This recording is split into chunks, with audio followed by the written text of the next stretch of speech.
I'm Jennifer Egbert. I'm with Milehimodern here in Boulder, Colorado. Welcome to 127 Wild Tiger.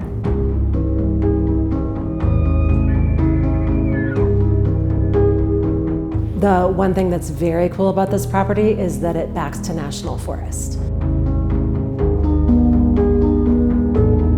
Right now we're in the kitchen, and this space I just absolutely love. It's great for entertainment. It's open, you've got this beautiful dining area.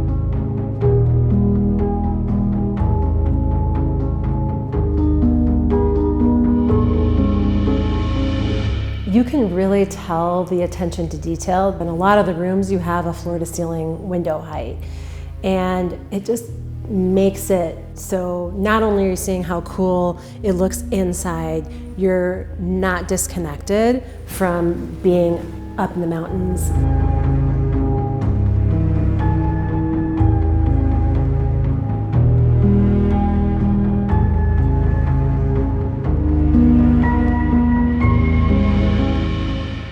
Most of the lot are aspens and spruce, so it feels like you're in a treehouse up here.